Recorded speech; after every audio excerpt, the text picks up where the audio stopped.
So much so because like I like want to play against it to the end, but I often don't because I don't know what's going to happen or I can't understand what's happening. Is the Sarah Onslaught decks, which are kind of like in the Living Tribunal like area, Yes. but they're like but they onslaught Sarah's ability, and then Yeah. all of a sudden they like just dump their entire hand in the last turn, and you're like, I don't even know all the cards that are coming out to like know what I'm supposed to It's do. hard. It's hard to figure it out because there's so many different. I run into that all the time too, where you don't even realize it, but they play a card, and all of a sudden, every card on the board has been almost doubled its power just from Right. like because they played it in an onslaught location Yeah. or something like that. It can be rough. Yeah. My So my favorite thing to do is because I have Magneto in my deck, so if when someone plays Wong and I know that I'm gonna go before them, yeah. and I can just move Wong away from the Mm, location that they're trying to play him at. That's usually almost an immediate forfeit from yeah. people, which is nice. Yeah. Yeah. I've just discovered I don't have like I want to play other things, but I just don't have since I haven't played for a year. I just don't have a lot of the pieces. Yeah. So Yep. so I'm really stuck with a lot of the, and even if I like, because I was like thinking about getting the season pass this time, but even then I'm like, well, for move, there's so many pieces of the move decks now that I don't have.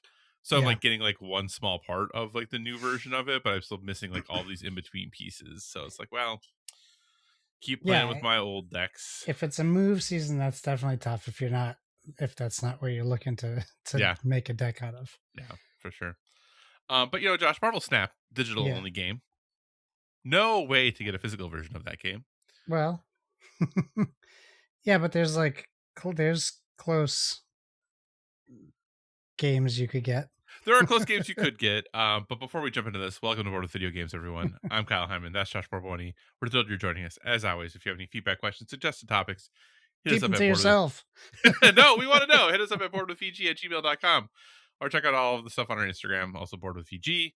We're part of the Play Some Video Games podcast family, so please check them out for all your video game needs. Josh, but you know, yes, there are card games that are similar to Marvel Snap that are physical, but with Mm, all the news that's been going on lately, yeah. Josh, I'm curious what the last physical video game you purchased was, Oh. and then the follow-up question is, what was the last physical video game you purchased that wasn't a Nintendo game? Oh, okay. Well, definitely is Nintendo is the last Yeah. is the last physical game I bought.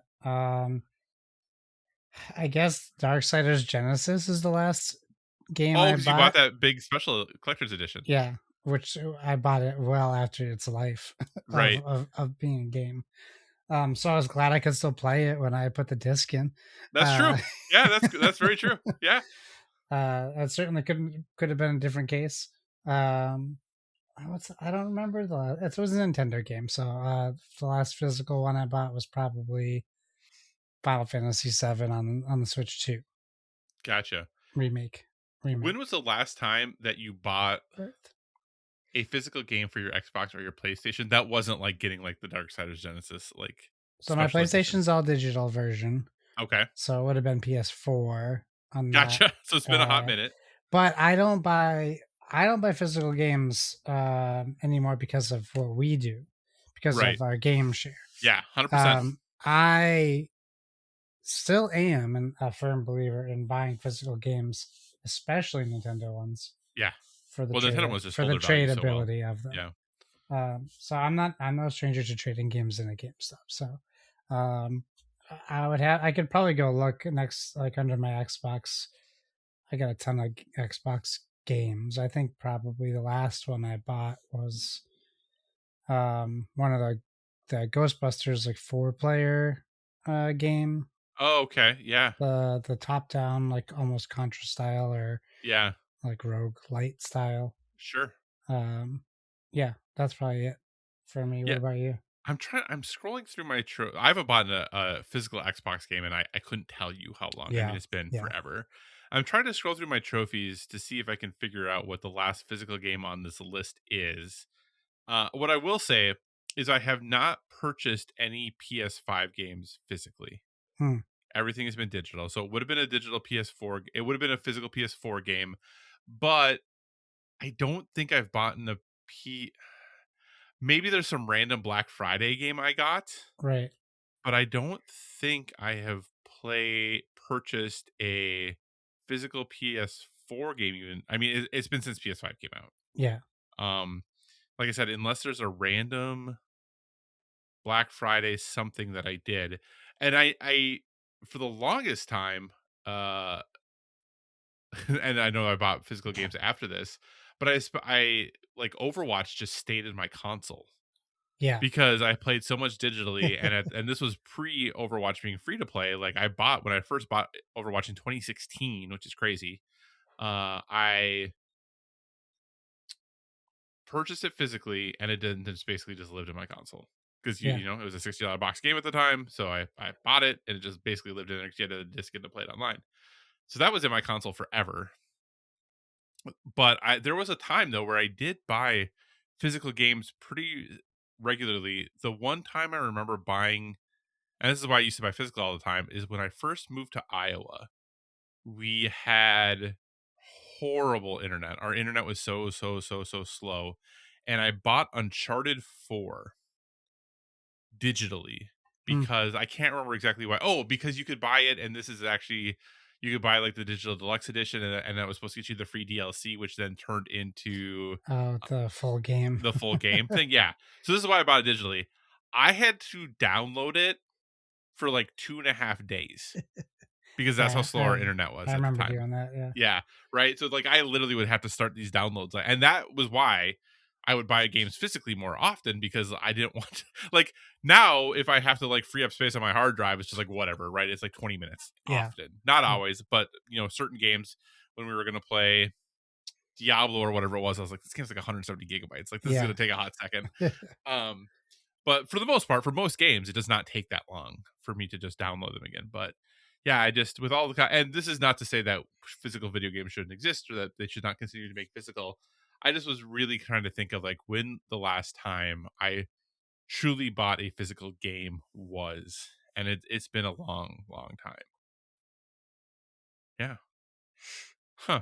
Anyway, maybe we'll talk more about this in a little bit. But with that, Josh, what's the first thing you would like to talk to about on our fine podcast this evening? Well, the first thing I want to ask is when is enough enough? Not yet, apparently. I'm pretty sure this isn't the first time Plathead has pulled this nonsense. I think it happened with a game that they did not too long ago. It was maybe Ashes or something, or it was another company.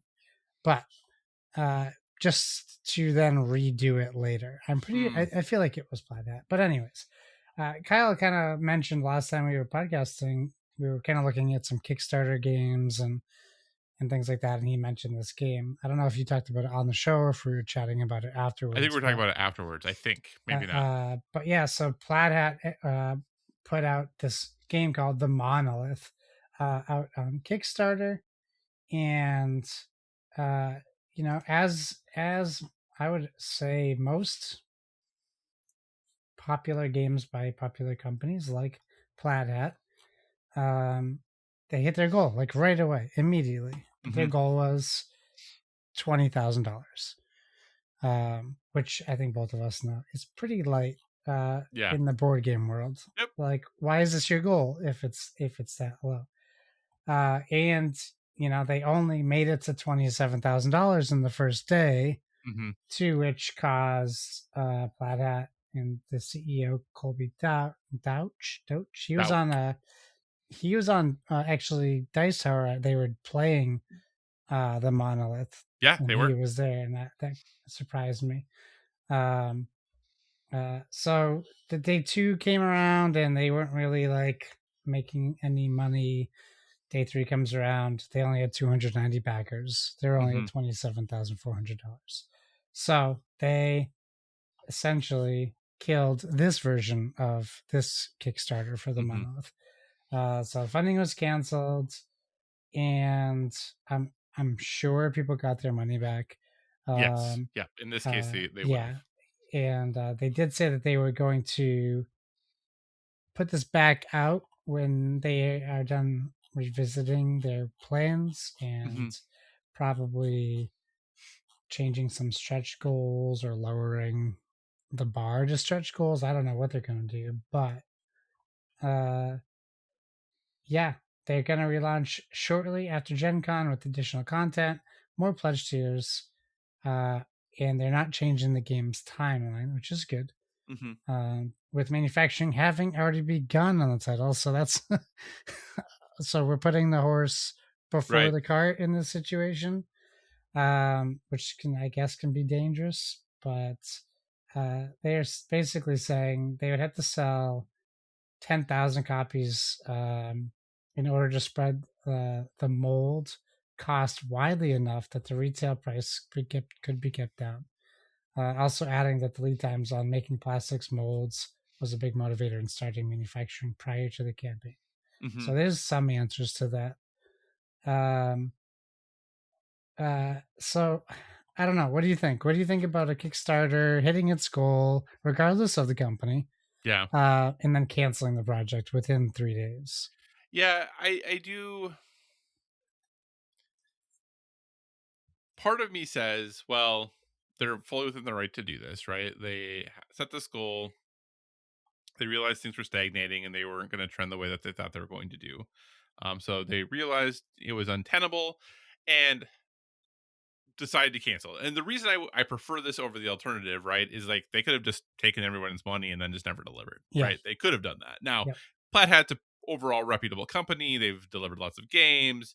You know, they got caught up in the whole Asmodee, like all of that. They were bought and they were spun back out, and then bought their independence. And so there's some. I have a little bit of a soft spot for them from a I want them to succeed standpoint. So I fully acknowledge that. 10,000, you know, when you're like, hey, we would have to sell 10,000 copies, you know, at the price we're having it at in order for this to work in the way that we wanted to.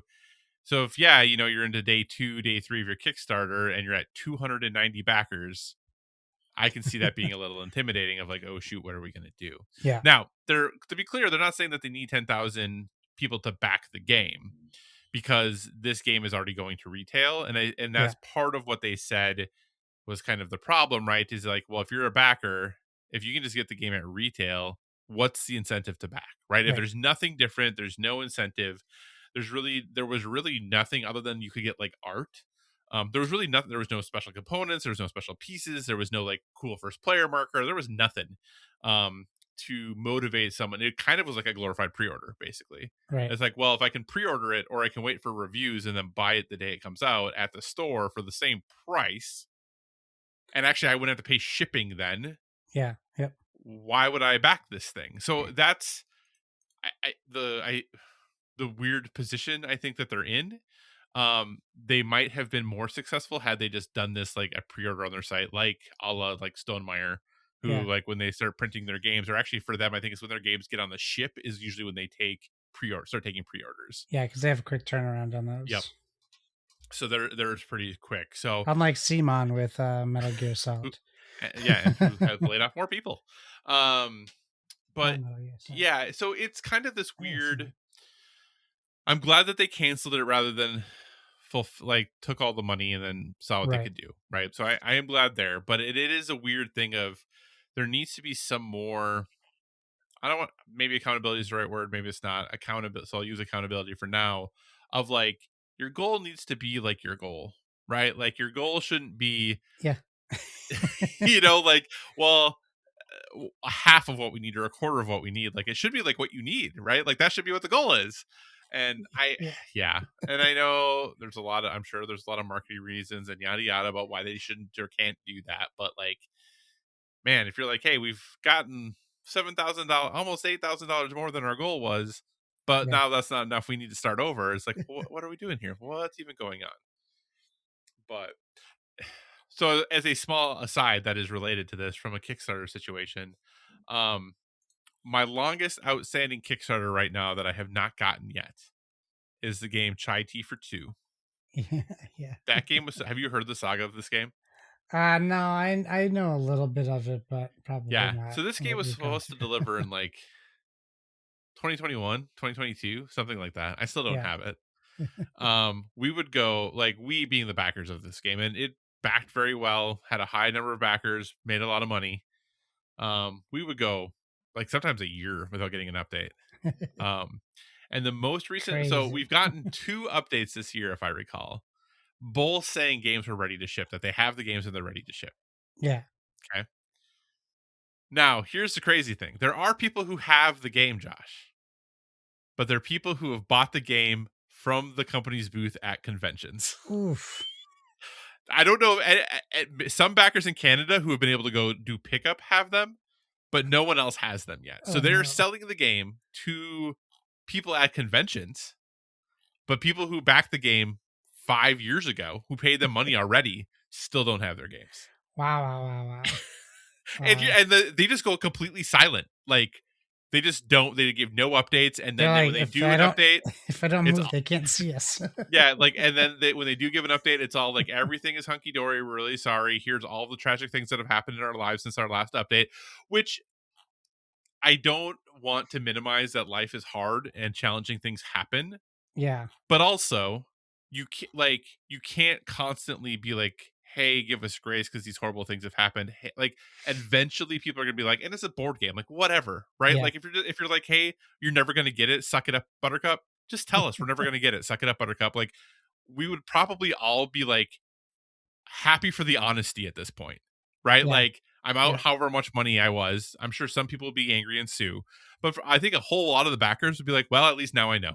I Yeah. can stop worrying about this thing or wondering about this thing. Yeah. Because I saw an update the other day about something and I was like, oh yeah, have I gotten a shipping notification? So I like went and looked, and then I went and looked at the comments on the Kickstarter, and there's literally one of the backers, like every month is there like this month's history for Chai Tea for Two, and it's like, June of 2026. Here's what happened in June of 2025. Here's what happened in June of 2024. And every month they just do that, like of all the things that have happened. And I'm like, okay, like this tells you like where things are at with this game. It's just insane. So all that to being said, I prefer what Plaid Hat is doing here Sure. to that situation. But how do you feel about this, Josh? How do you feel about them realizing day 2, hey, this ain't gonna work. Let's back out. Let's come up with a new plan of attack and come back in, a couple months. I mean, you said it when you were saying your things. I just it's just a bad look. You know how much it's going to cost. You got to come out with that. And if you don't hit it, you can still suspend it or cancel it. Mm-hmm. Like, and then at least it looks like you gave it a shot. That you had to sit down in a room and come up with a number. So like somebody messed up, right? Or somebody's messed up. Yep. So that's all. I mean, I look at, like, we talk about Kickstarter a lot, and Indiegogo and GameFound and all these, and we've had pretty much great success with some exceptions. Mm-hmm. But then I look at stuff like this where this is something that, so like Lord of the Rings Ascension kicking off next week. Yeah. That's something that, like, Donnie is like super into Lord of the Rings, and he's like, I'm so hesitant because I have bad luck with Kickstarter, and he said worse luck than we have combined. Yeah. Because sorry to interrupt, how many things have you had that you've never gotten, or that like have just completely not happened for you? One, and then I don't count whatever the hell that game is called, Golden Bells single player game. I count that as a failure, but not that I didn't get it. Yeah, because we did get it, but we got it, but it took a long time. So I look at stuff like that, and I tell Donnie, like, and other people who were also skeptical, like, mm-hmm. I was like, this is a surefire, safe bet. Mm-hmm. Stoneblade isn't going to mess up. Right. I would have said the same exact thing about Black Hat if someone was like, that Monolith game looks awesome.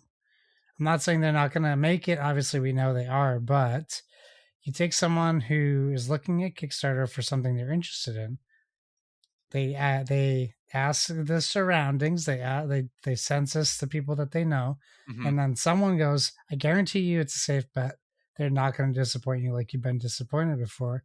Right. And then there you go. You just lose another backer for lots of things potentially.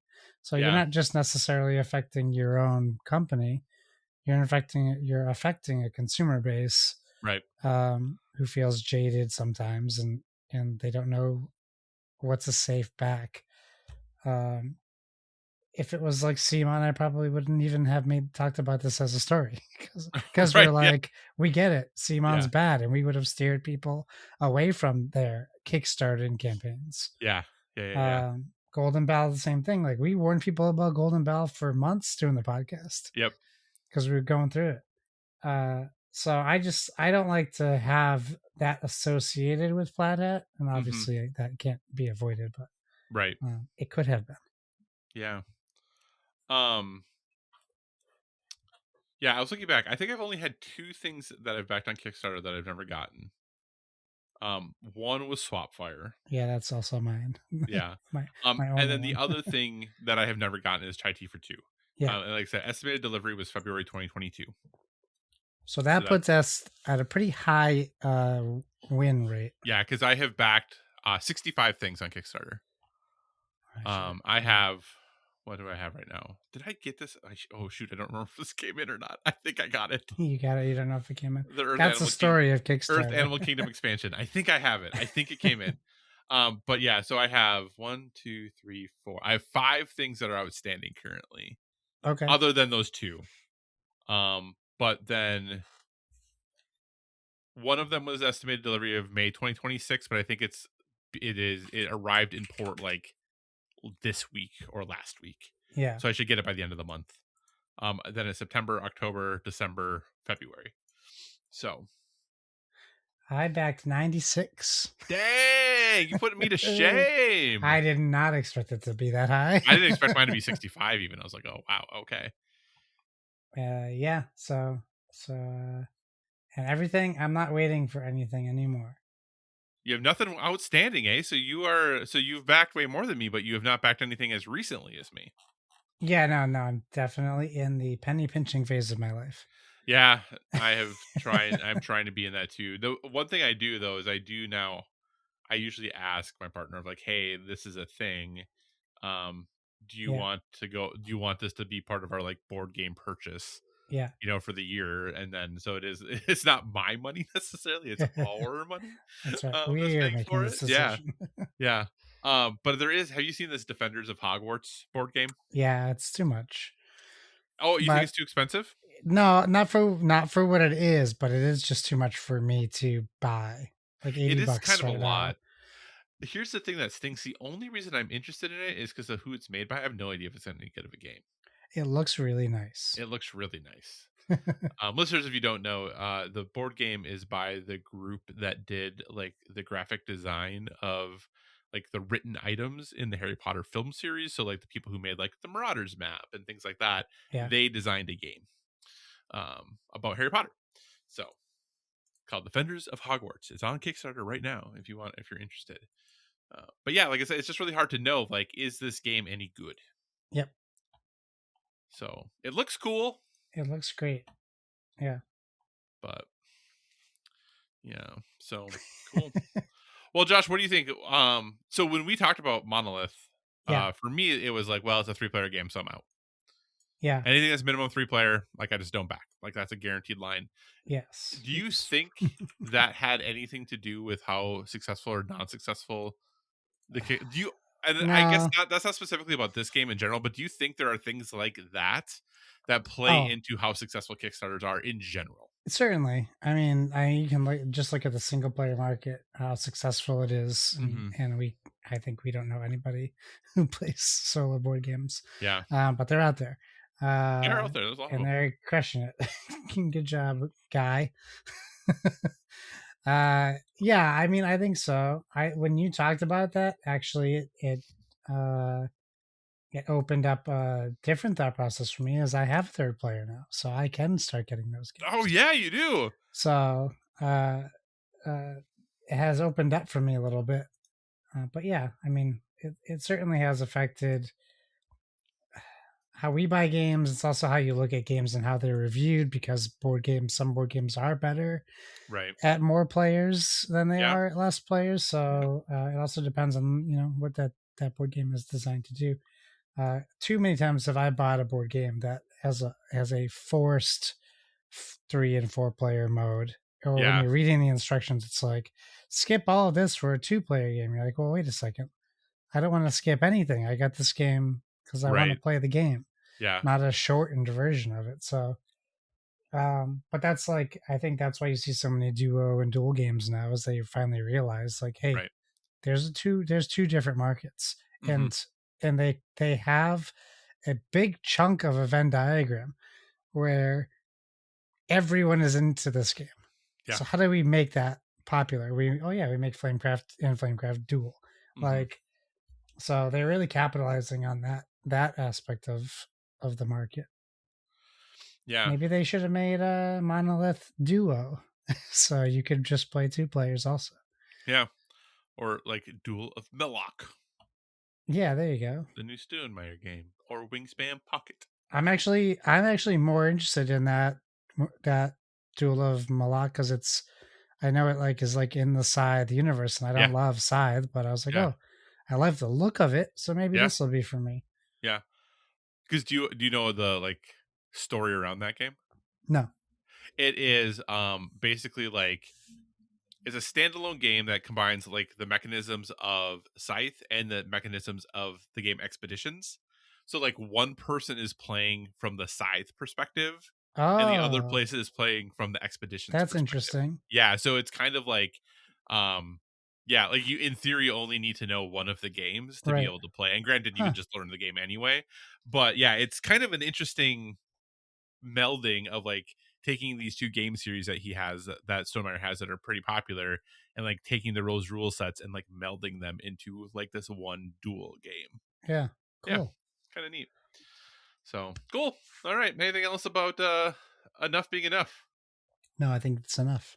Okay, perfect. Well, Josh, my first topic is just a brief update on some things I've been playing, and I know we Yeah. just talked about this last time we podcasted, but I wanted to give an update.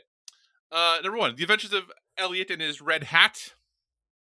I am surprised by myself as I took a look at a walkthrough because I wanted to see where I was. I am basically at the very end of the game. I have to fight Oh. the bosses, and that's it. That's where I'm at. So now apparently there are 3 endings to this game. So I'm at the part of the game that is the bad ending, but I think you have to do the bad ending before you can get the good ending, before you can get the true ending. I think it goes in that order. I don't totally know.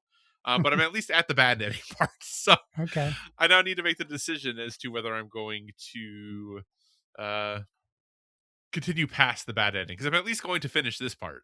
We'll see if I go further than that because there's a lot of stuff right around the corner here. So Hmm. my review of the game hasn't really changed. I don't. Every once in a while, there's those games that you play that you're like, I don't know that this game is great, but for whatever reason, it's just like getting that itch for me. And this is just, I just really like playing it. I don't know Yeah. why. The story's not great. The characters are kind of annoying. The combat is really basic. Like, if you were to tell me like what is the best thing about this game, it is the way it looks because of being that HD 2D stuff, and it is the music. Those two things are absolutely incredible. Everything else about the game is fine, but for whatever reason, for me, it's really resonating, and I don't really know why. I wouldn't even recommend this game to most people. But I'm having a great time with it. Like when I sit down to play games and I look at the things that are available to me, it's the thing I want to play right now. Sure. I don't know why that is. I really don't. It just is scratching that itch. So The Adventures of Elliot, the Millennium Tales, I think it's like an 80 on OpenCritic or something like that. That seems right. It might even be a little high, like a high 70s seems like the appropriate place.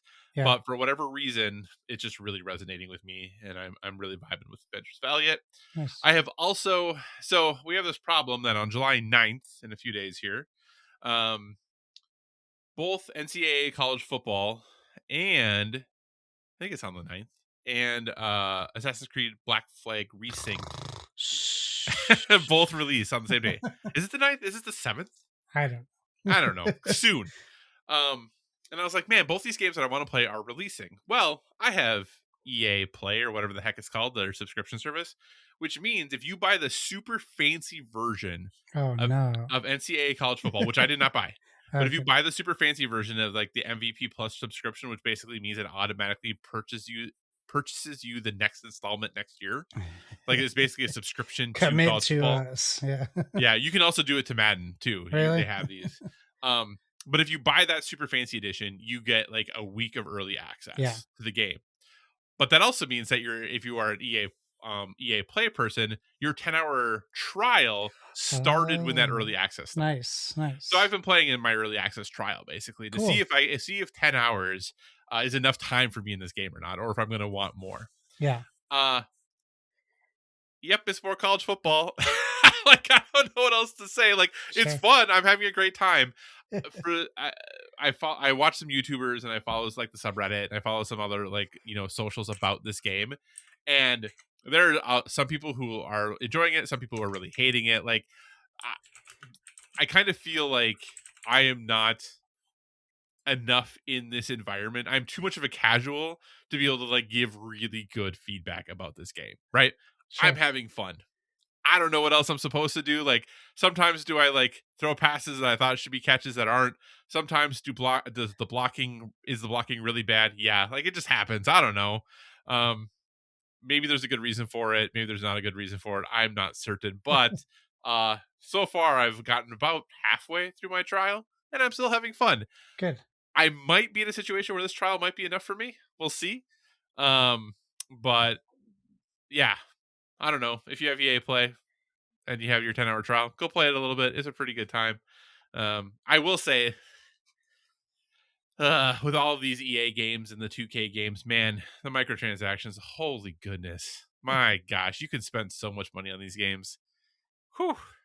I haven't spent anything other than my EA Play subscription, Good. but man, Ultimate Team and all these packs and all this stuff you can get. Someone did the math that if you do a dynasty, there's ways that you can like purchase the ability for your coach to like upgrade faster. That if you do a dynasty and go 16-0, so you win every game, win your title, like win your championship, like win the national title, all that. If you do it for 30 years in a row, going 16-0, you still cannot like level your coach up all the way. Oh my god.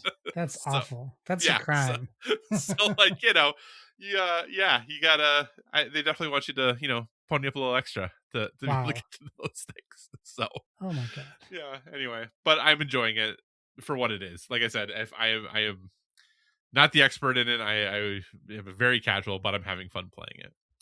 The final thing is we actually started. So my over the 4th of July weekend here, my in-laws came over, and we actually started a second campaign because we had. I don't know if it remembers this was on accident or on purpose, but we bought a second copy of Ticket to Ride Legacy Legends Oh, of the West. really? Yes, that's what it's called. Way like forever ago, like back when it came out. Yeah. We had played the initially 2-player. I think we enjoyed it, but we also got to a weird point where it was like basically impossible for my partner to catch up, and I absolutely crushed as far as Yeah. winning goes. But we started a 4-player version of it. I will say the first game basically is just Ticket to Ride. There are already things I completely forgot happened in this game. So I think it is far enough removed where I don't think us having played it once is going to be an advantage for us. Yeah. Because I like there's this thing where you have like newspapers in the game for this, and that when you are drawing train cards, um, sometimes it's like, oh, flip over the newspaper, and you flip over the newspaper and like an event happens based off of whatever the newspaper says. I completely forgot those even existed in the game.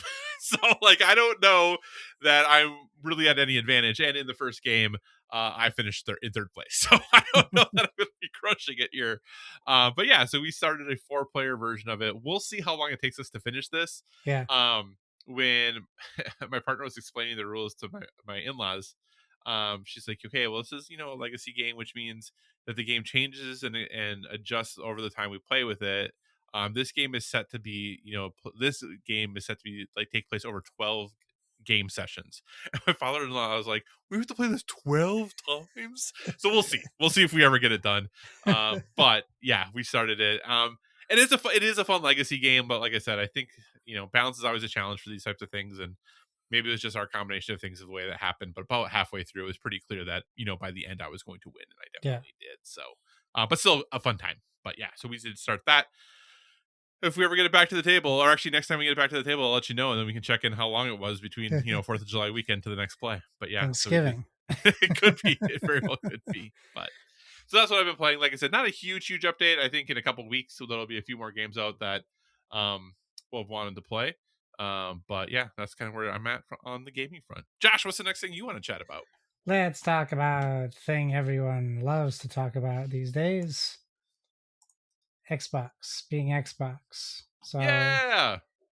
by the time this is out, we'll know what the heck is going to happen. In theory, yeah. Technically, yeah. We're technically now, yeah. Word of mouth says July 6th. After everyone's done celebrating America, time to lose your jobs. Yeah. So we're recording this on Sunday night. Yes. All this news will drop Monday, and then this will release Tuesday, so it'll be very timely. Yeah. So you'll see that we have this close to that announcement. Still no idea what's going to happen. Yeah.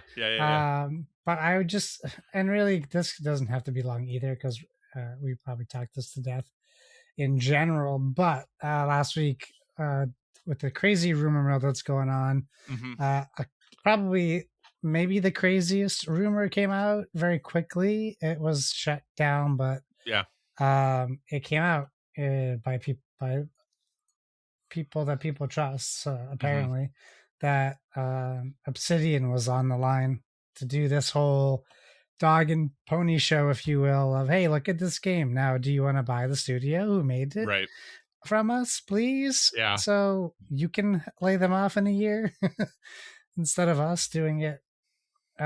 So I'll be honest. When I saw that at first, my first thought was, imagine how crazy it would be if this was true.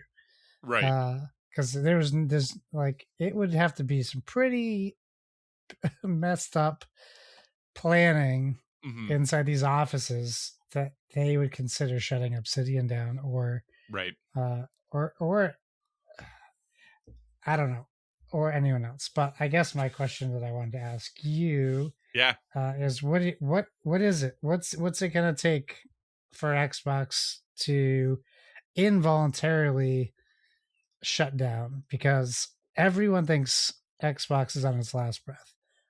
I don't think that we have enough evidence for it to point to that, but crazy things have been happening.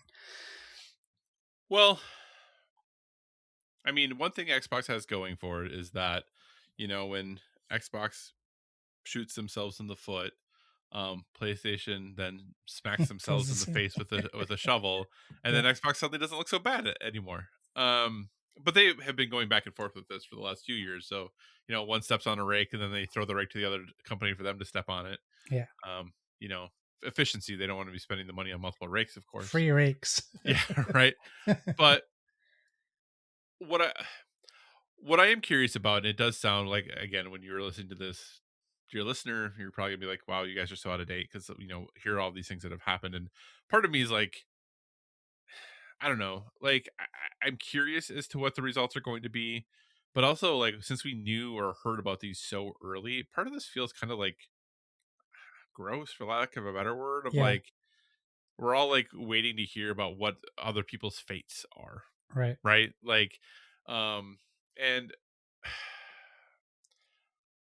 there when these things happen, I always go back to kind of the conversations that we've had, and I understand that some people find these conversations tiring or obnoxious or whatever, and that's fine. But this idea that, like, why do people get so tied up in what Xbox is doing or what PlayStation is doing? And you'll hear often, especially I will talk about, like, these companies don't care about you, right? You are only a number to them. Like, they're trying to make profit off of you. They don't care about you as a person. And when I say those things, I honestly am saying it to remind myself too, right? Like, it's not like this thing that I'm like telling other people, oh, I know this thing completely, but you clearly don't know this thing. Like, it is a reminder to myself as well, right? And what the advantage Xbox has and has continued to have since like the mid to late PS4 generation is that they had personalities who talked to their audience. Yes. PlayStation has no one who does that. Nintendo, for the most part, doesn't have anyone who does that, right?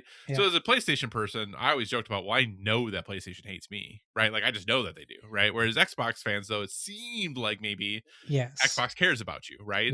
And Asha comes out and starts doing all the nice things and doing all the good things. I guess what it comes down to, in some ways, and this is going to actually kind of in some ways tie into like our last conversation that I had Yeah. slated for the day too, of like on a human level, I care deeply about people having success, right? I want that people have jobs, that they're secure in those jobs, that that they enjoy those jobs, they find them fulfilling, and that they're also able to um, create or do or execute those jobs in a way that is meaningful, right? That it delivers benefit to the company that employs them, or the group that employs them, or the organization that employs them. But also, as a result of that, it also benefits their community, their country, their globe, the world, however you want to look at it, right? Maybe it's a little Pollyanna, right? I have the fortune or misfortune. No, it's the fortune, definitely the fortune of, and it'll hear why I said meant misfortune in a minute, but like I am fortunate that I teach in our leadership program at the college that I work at. Yeah. And one of the things we talk about in the program is this idea of vocation, right? Is like, where does your deep passion meet the world's great need, right? The misfortune part is that a lot of people think that is a um unrealistic way to look at how we like launch people into the world, right? That they come to college, they've worked all these time to like develop knowledge, skills, and abilities that they're going to then go launch into a career.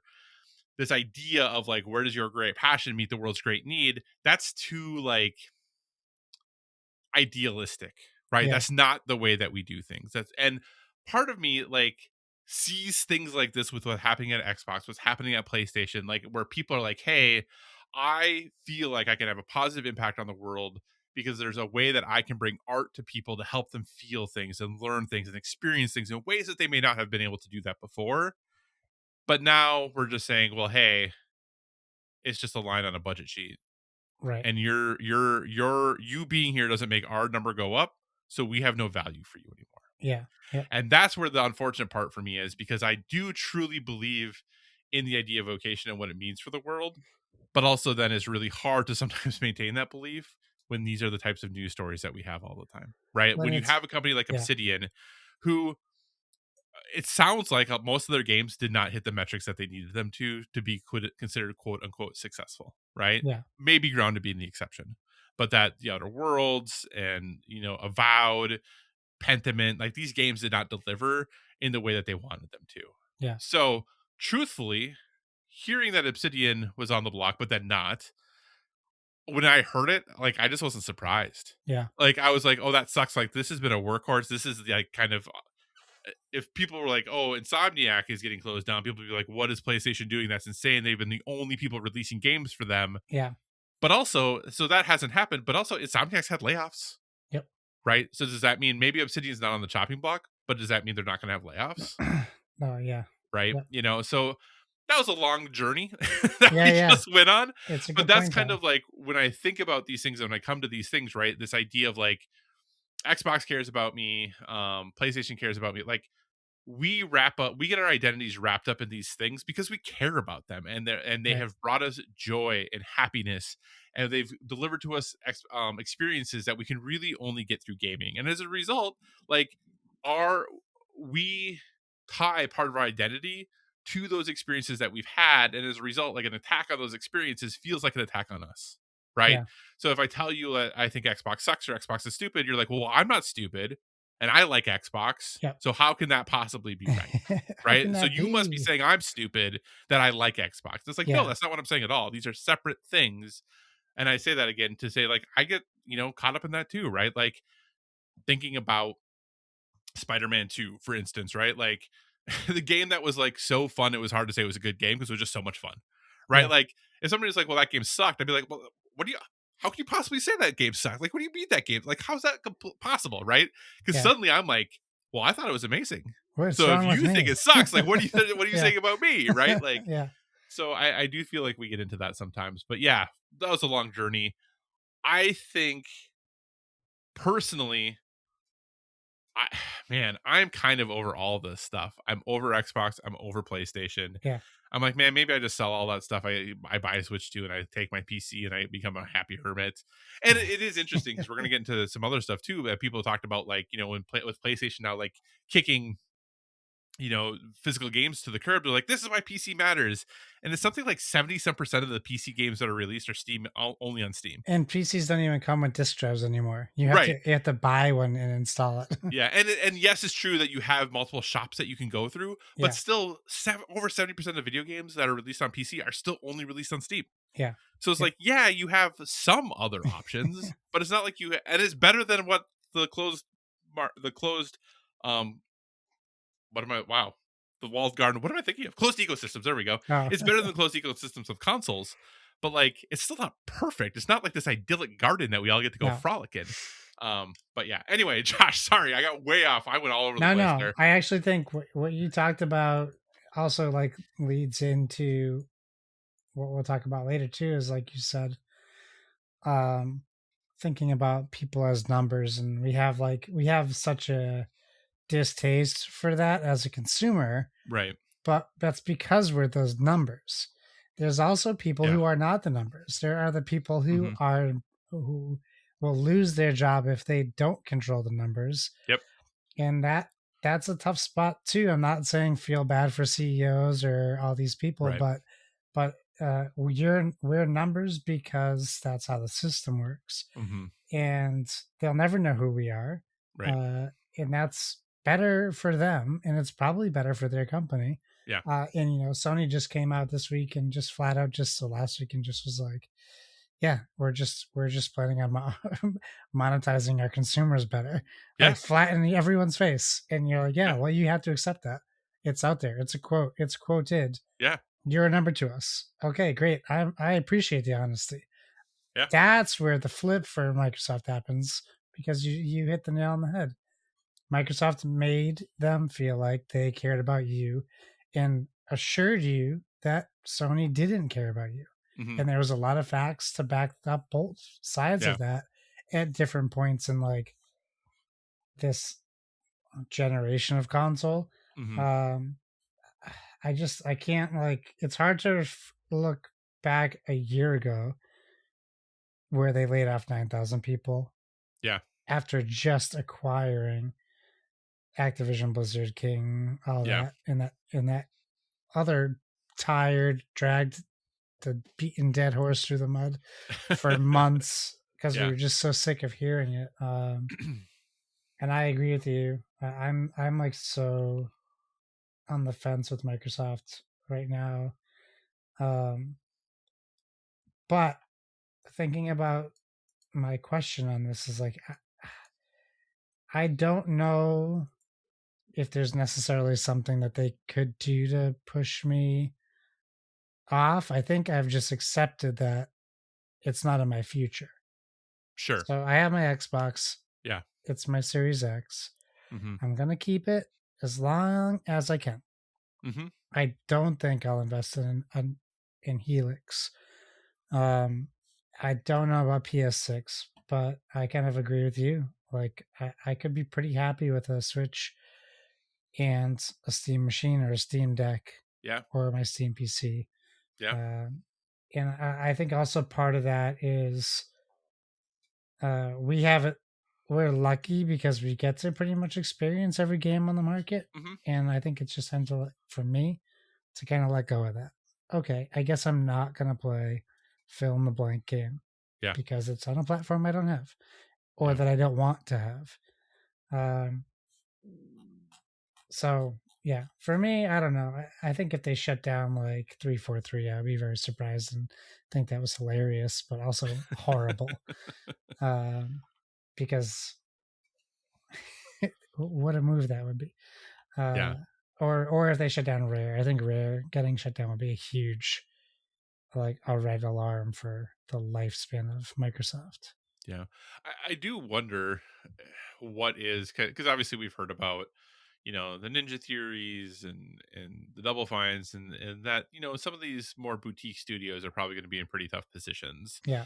And the reporting is that like literally like Xbox execs are flying all over the country and all over the world about potentially like offloading or selling or like having conversations about what's going to happen to these companies. And I think about, obviously you have your playground games, and how they basically have absorbed Turn 10, right? Like Turn 10 Right. basically is now a support studio. So the chances of getting a Forza Motorsport anytime soon or ever again in the future is pretty nil at this Yeah. point, right? Like, Yep. and you have Turn 10. So does Rare become, you know, some Yeah. people say that this last Sea of Thieves update really makes it seem like they're wrapping up Sea of They're Thieves, done. right? Like, Yeah. because now it's like, hey, you all make the content.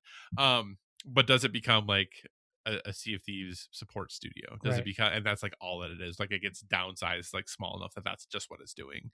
And I part of me understands, right? Like they're kind of taking, in theory, or it sounds like they're taking the Call of Duty model of like, okay, we are going to release Gears, we're going to release Halo, we're going to release Forza, probably now Fable, Yeah. right? But that's what we're going to do, and we're going to put our money into these big franchises, and that's what we're going to do at Fallout, Elder Scrolls, like the things that we have that drive engagement, drive,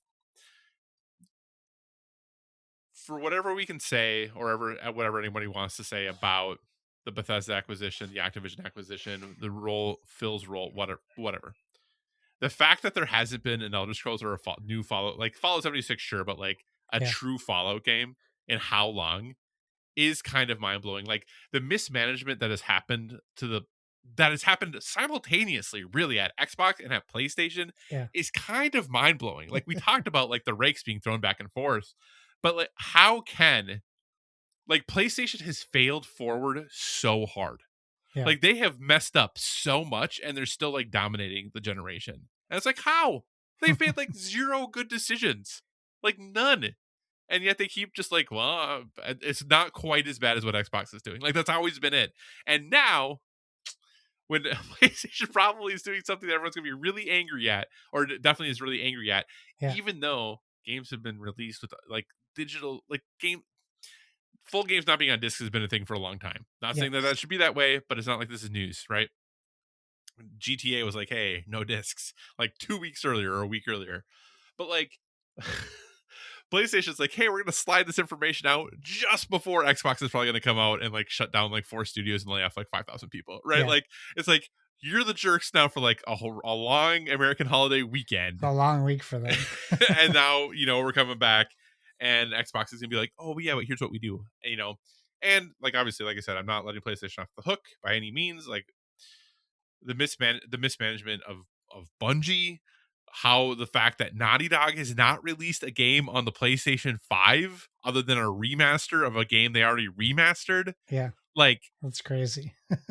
and some people have lost their jobs, like Jim Ryan's gone, Yeah. right? Like Phil Spencer's gone, right? Like some people who, but like, oh boy, did it take us a long time to get there, right?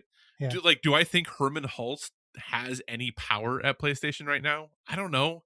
It Right. doesn't seem like, probably not. Like the guy made so many bad decisions. Feels like that maybe he had signed a contract. He like got demoted, Yeah. probably signed a contract, and it's probably like PlayStation's like, well, we're just got to pay him to like not make things worse, basically. Like, how can I get that deal, right? Like, let me Right. be so bad at it's like a coach is getting fired and then having those clauses that they still get owed, like paid a ton of money. Like, how can I work that into my job Can you as my regular? imagine how unstable people who know that is in their contract are? They could do whatever they want. Right? How it would be impossible to work with somebody like that. Yeah. I don't know. It's just such a weird place. Thank God I don't. Okay. Oh man, that's that. I haven't even considered a thought of that until now, and it's really just blowing my mind how insane it would be to work with somebody like that. Yeah. Never mind 10 people. Yeah. Right. Right. I couldn't even imagine it. Yeah. Josh, I'm gonna do my last thing at the end that hopefully Okay. end on a high note. So I just want to like transition into this. So Yeah. kind of Yeah. like our final thing I want to talk about is that, like, does bad business equal good games, right? Like it has been a bit of I mean, it is a hellscape right out there right now. We've talked about a ton of these things. Like we talked about the layoffs that are coming off. We talked about PlayStation getting rid of physical media. We talked about and laying off half of Bungie, closing down the PS3 and Vita stores. Like just all these things are just going insane, like in the business side. But with that being said, Josh, in the last since 2020, the games released have been bangers. We've had so many good games. And I have no doubts that because of the mismanagement that has happened, there are many very good games that we have missed out on that just have not Sure. ever, happened, were never greenlit, have never come to fruition. But Josh, does this bad business that has happened, the good games that have come out, is this because of the business environment or in spite of the business environment? Have the games that come out, has there been I don't want to say motivated by fear, but this pressure of like, we have to deliver this good thing because the environment is so like we have to deliver hits, like, right, all bangers, right, that's all we Right. can do? Or is it in spite of that situation, and all of the hecticness that's going on, that we've gotten as good of games as we've gotten, right? We have Baldur's Gate 3, we have other games, Elden Ring, right? Like, we have Yeah, the yeah, yeah. the reworks of Breath of the Wild and all that good stuff. Like, so many great years of games in the last few years. But if you look at the business practices, it seems like to be at odds with each other. So why? Why are the games so good when everything else is so bad? It's the law of averages. There's not that many good games. There's just more games. So they shine a little brighter. Instead of a golem, you get a Mm-hmm. Baldur's Gate 3. Instead of a King Kong, you get an Elden Ring. Instead of a Borderlands 4, you get a Whoa, you're Borderlands throwing 4. Borderlands 4 out there. Jeez. uh, yeah, I don't know that there's any rhyme or reason to it. I don't think that obviously every studio sets out to create a good game. What I think is happening, and we talk obviously about it, it's people aren't as risky anymore. Big Mm-hmm. studios aren't as risky anymore. Right. We're not getting Unravels. We're not getting like things like that, where we're not getting that game. I should remember the name of it that I liked. Uh, the first person spell shooter game. EA original game. Why am I Yeah, I can't think of the name of it. Which I can is see not him, a the guy on the cover. yeah, it's not a Oh good my gosh. case for the game. Avium? Yeah, Legends of Avian. No, I put in EA Origins. EA Original. Now I get a spell. Intellect Original. Is that even right? Is it Immortals of Avium? Immortals of Avium. Yeah. That's one. So like games like that we can't think of what they're called. I just think that I think you're right. Like we're gonna just start seeing, like, if Microsoft just does turn to the Gears of War, Call of Duty, Halo studio, like, then you're not.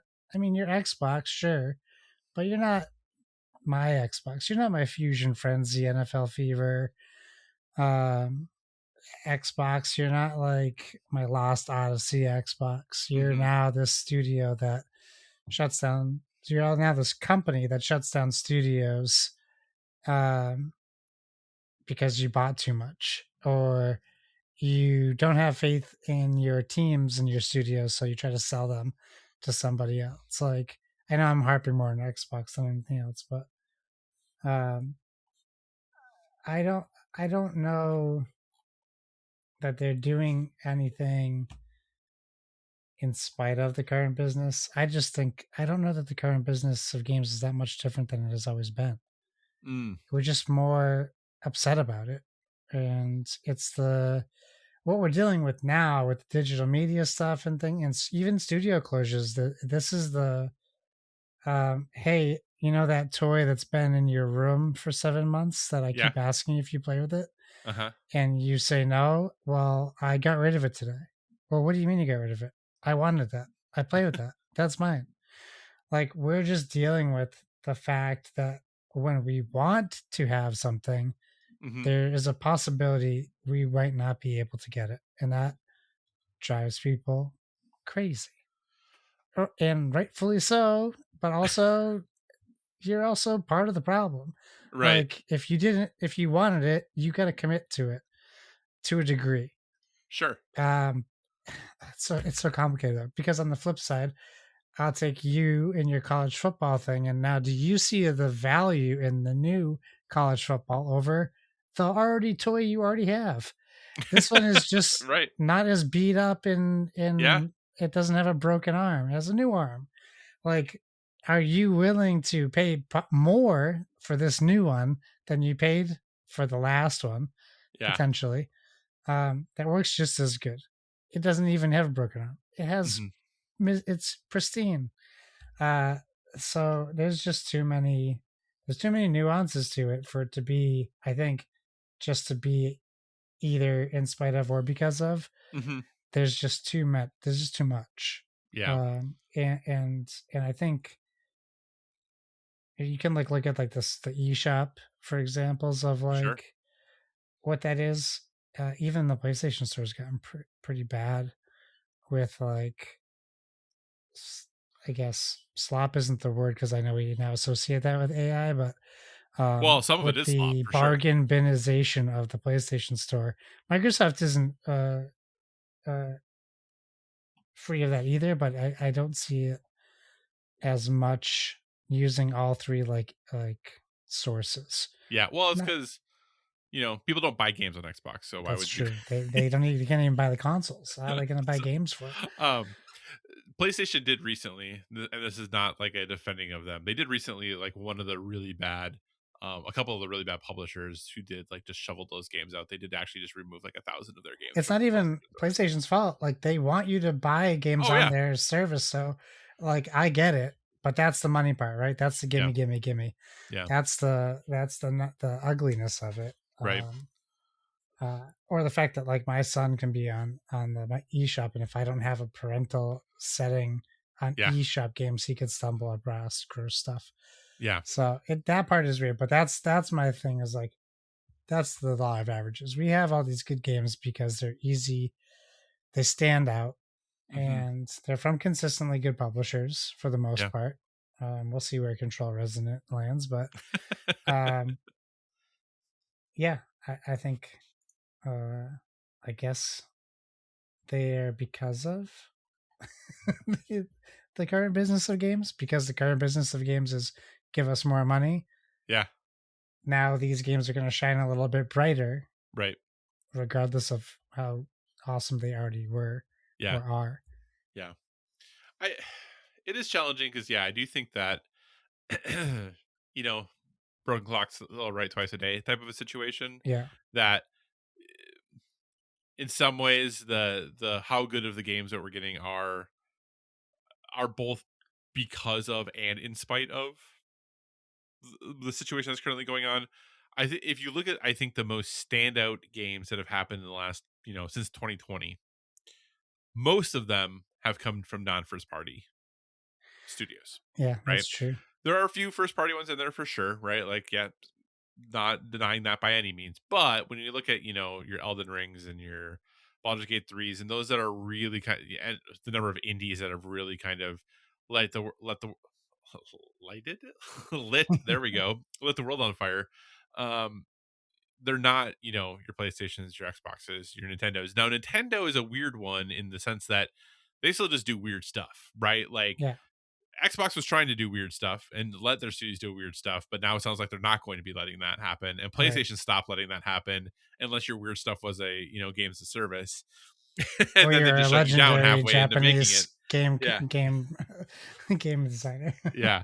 So that is kind of where it gets a little weird, but it just is striking to me that, when I think of video games, I tend to, and I don't know why this is, but when I think about games in general, I tend to think of the business side of games and not the games that I'm playing to enjoy, unless I'm talking specifically about like with you or somebody about the games I'm playing. Yeah, And I don't know why that is, right? Like there's very, very few things in my life where I I have no control over what happens in business. Now you could say that, oh, well, vote with your wallet, write a letter. Like, sure. From that perspective, yes, I get that I yeah, have quote unquote power as a consumer. But in the grand scheme of like, I'm not the one making the decisions, but I do make the decisions about the games I play and when I choose to play them and where I choose to play them.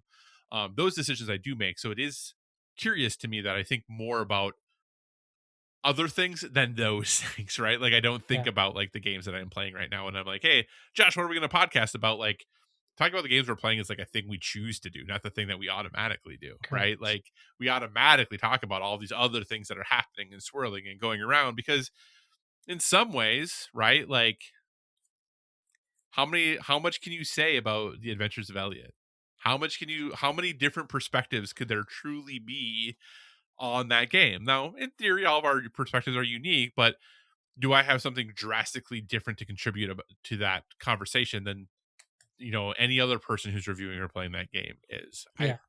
I occasionally might have a unique take on something, but that's why it's kind of curious to me when people do come out with articles or videos or something that are taking like a really like different, in-depth, maybe over the top perspective on something, or maybe tying a game to a topic that you seems like a stretch.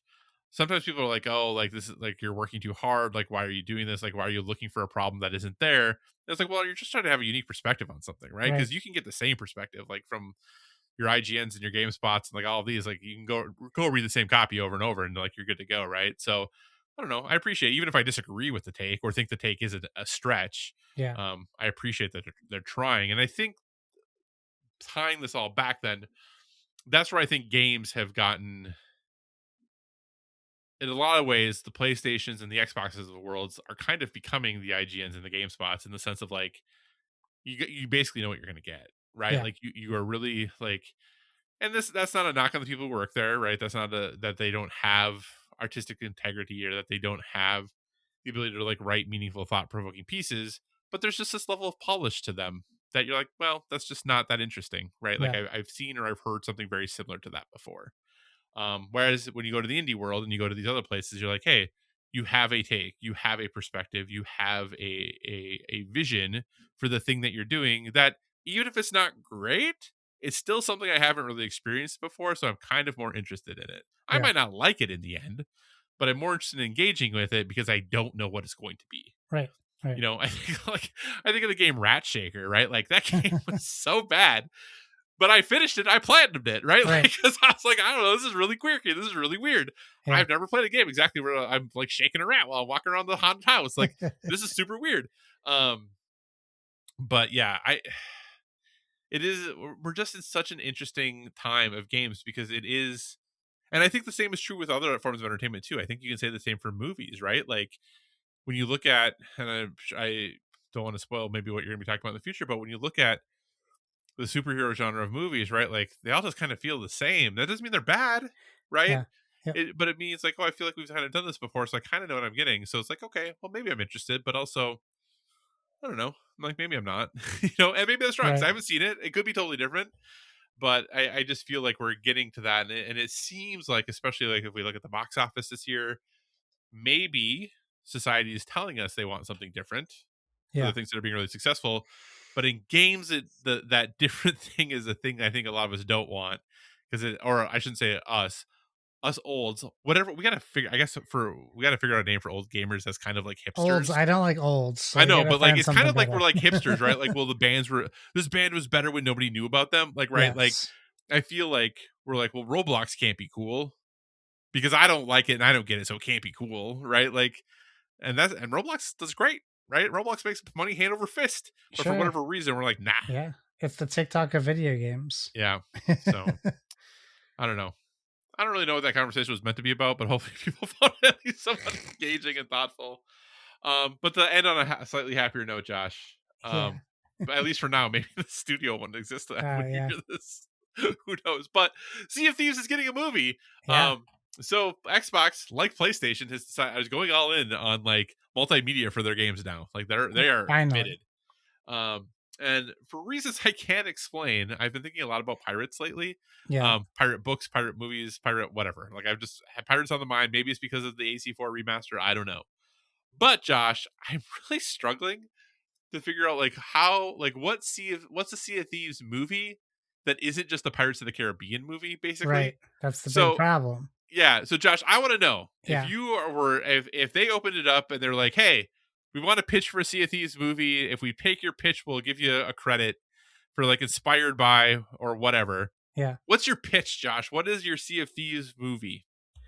Here's my pitch. because I agree with you. How do you make this movie without it being a Pirates of the Caribbean movie? Yeah. I think what it needs to be is it can't have a main star. It can't have a main character. You put a main character in it, now you're stuck with Johnny Depp. You're stuck.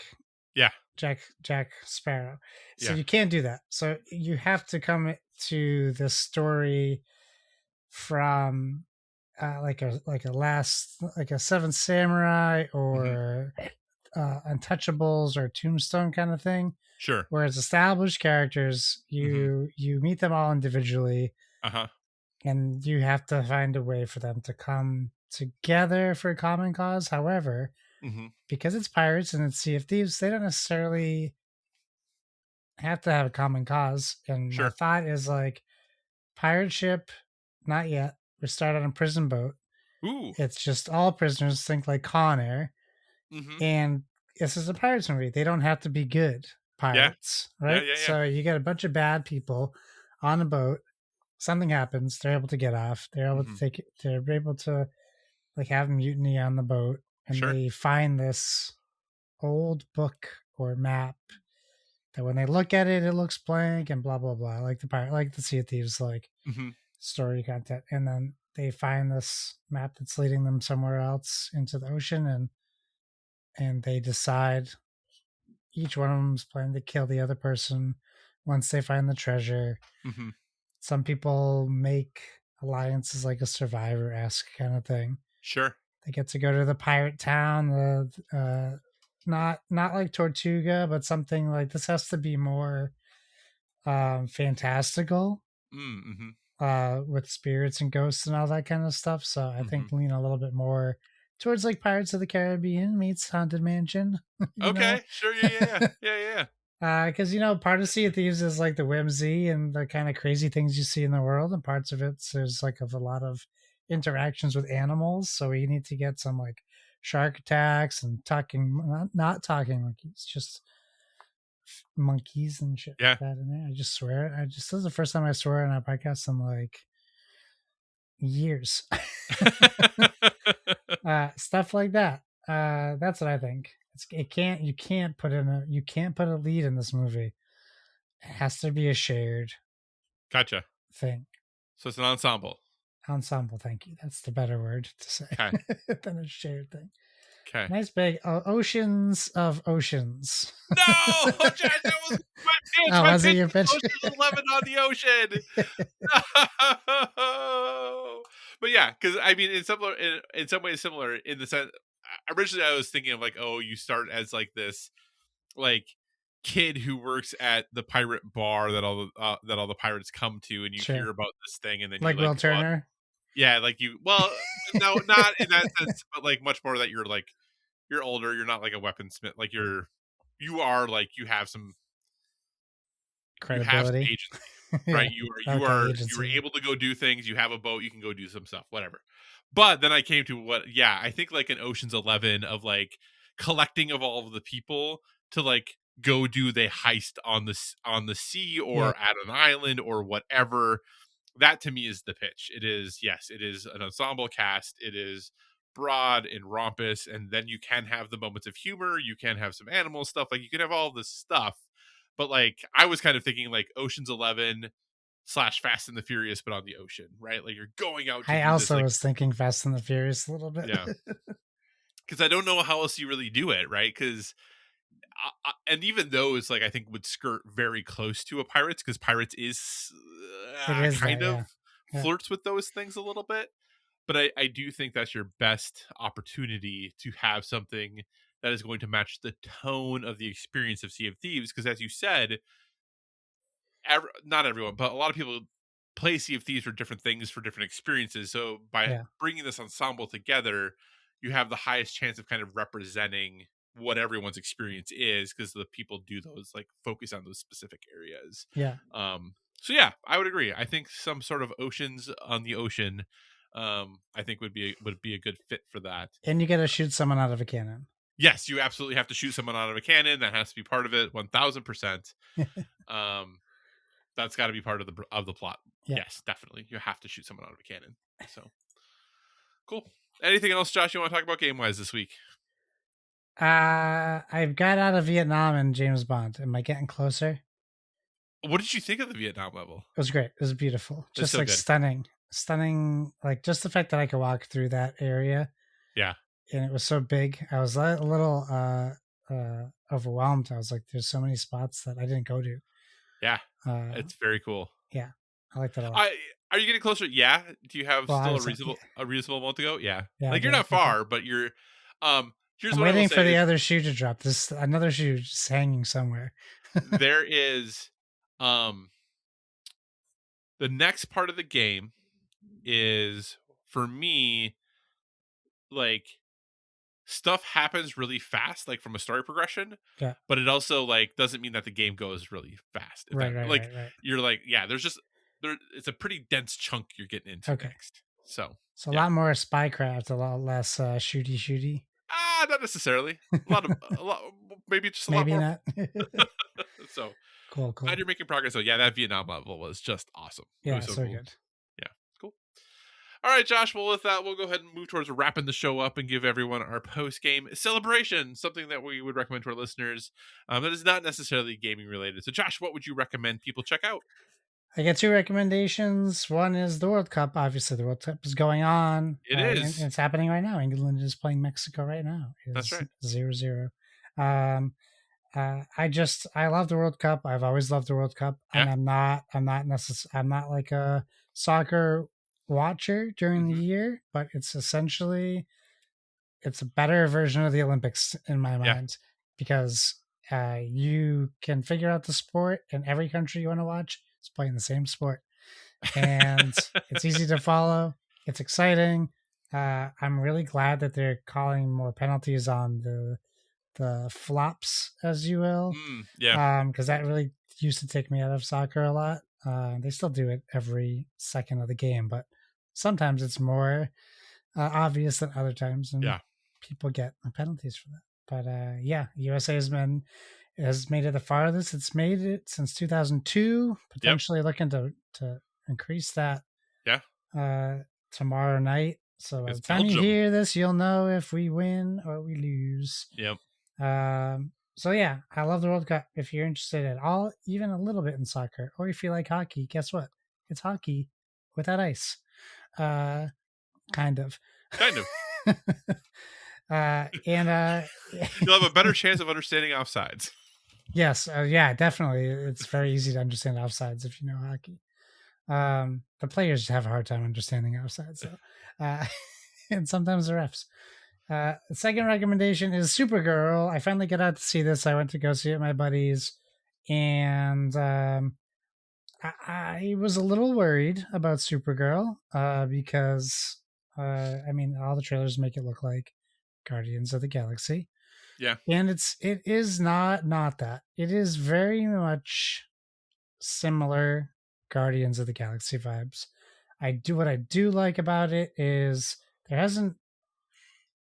it's not quite like Suicide Squad. There hasn't really been a DC movie like this yet in recent times, where I think you're going to the theater, you're removing this set of beliefs you have so you can watch some person fly around in space, right? So sure, is there like nits you could pick? Sure, there's plenty of nits you could pick if that's what you want. But if you just want to go to the theater in July and watch a blockbuster movie, it delivers on all aspects. She does such a good job. Millie Alcox does such a good job at Kara Zor-El. And they tell this story that people probably are not used to seeing, at least in DC. Where you have this like anti-superhero, not anti-superhero, but anti-want to be a superhero. And and she's the complete opposite of Clark Kent. And I'm sick of, I don't have superhero fatigue. I have Superman fatigue because he's just a boring character on paper because nothing can hurt him. Nothing can do like he's a goody two shoes. And his weakness is his values. Right, exactly. And then Kara kind of has that, but she doesn't live that way. She's not opposed to killing somebody. if she feels like it's the right thing to do. But she's also a kid, and she had a whole different life than Clark. So it's a really fun watch. It really like shows some problems that superheroes haven't had to deal with in other movies, and what are the outcomes of those. And has a dog in most, like not most of the movie, in a good chunk of the movie. There you go. But yeah, I really enjoyed it. I'm really glad I saw it in theaters. But it's really hard to avoid the Guardians comparisons when all the music is just like, and James Gunn didn't direct this, so part of that isn't like James Gunn. Sure, he wrote it, but and he produced it. But he didn't direct it. That's true. But he didn't direct it, so there's still, you can see his hands all over the place. But I don't think that's a bad thing. I think all the Guardians movies are great, to a degree, and I think Supergirl is also great to a degree. So check it out, especially if you saw the new Superman and liked it. You will love this one. Awesome. All right. So that's the World Cup and Supergirl. And before people get angry, yes, technically the hockey and soccer offsides rules are different. I understand. Yes, we obviously. But just saying, obviously, people. If you're familiar There's with a lot less the lines idea of in the offsides, field. yes. Well, soccer does not have a blue line. No. And soccer does. But maybe they should. I wonder how that would change the game, rather than having like a floating, rather than having like the floating or dynamic offsides like line like they do now. If they had like a line that was so like two drones on opposite ends of the field shooting a laser between each other. Yeah, man. I will say that VAR stuff, like with those replays, like some of those offsides, I'm like, one of the games, I don't remember which game it was. It was so like bad. It was like the toe of their shoe. I'm like, yeah. The other one was the heel of the other guy's shoe. I'm just like, okay, like I get, like, I don't know.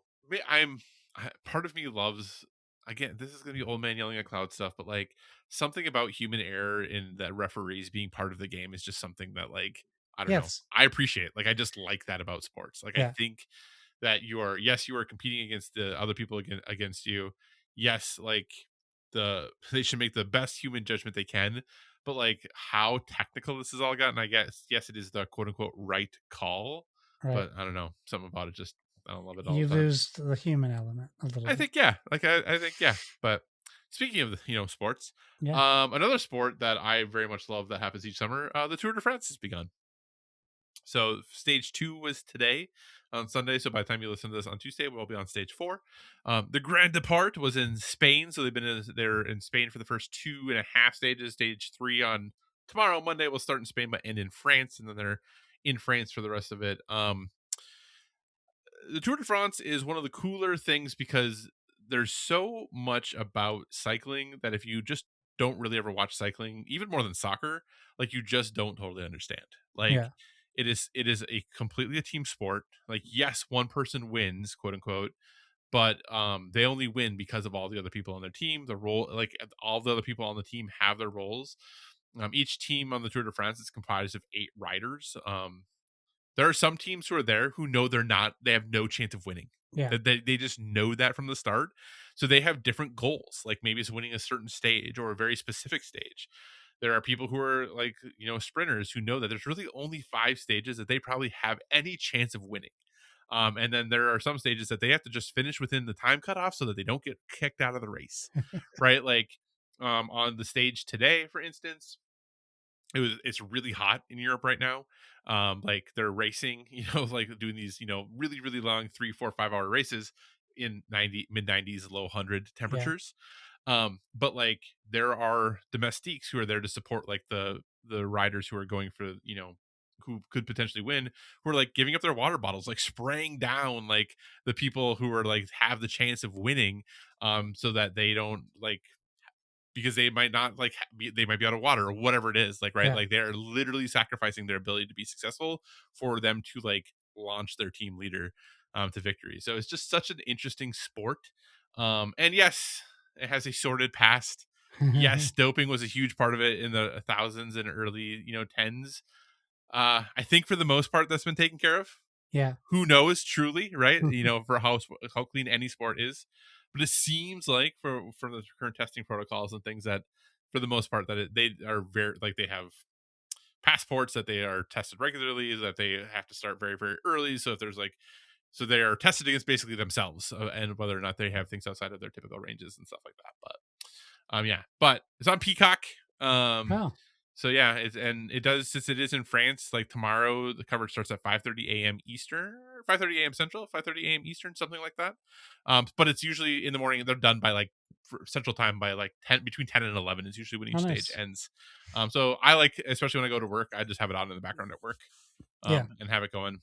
And there are parts that are really boring, right? Like there are parts where hey, look, they're still riding their bikes really fast. It's not always the most exciting stuff, but it's a cool thing. So the Tour de France is going on. Check it out if you're interested. Nice. Josh, what do you say we wrap this show up? Sure. Thanks for joining us, everyone. As a reminder, you can find us on Facebook at facebook.com/boardwithvg, on Instagram at boardwithvg, and via email at boardwithvg@gmail.com. Whatever service, podcast specifically, you're listening to us on, we encourage you to give us a 5-star rating, as it helps other people discover our podcast. You can find me on all the things at Why So Serious. That's SIRRIUS. Kyle, where can people find you? So you can find me on all the usual things like Instagram, PlayStation Network, Xbox Live, Board Game Geek, all at Psychocross, CYCOCROSS. As always, if you have suggestions for future topics, be sure to reach out to us on social media, because we want to talk about what you want to hear about. And remember, everyone, whether it be board games or video games, never stop gaming.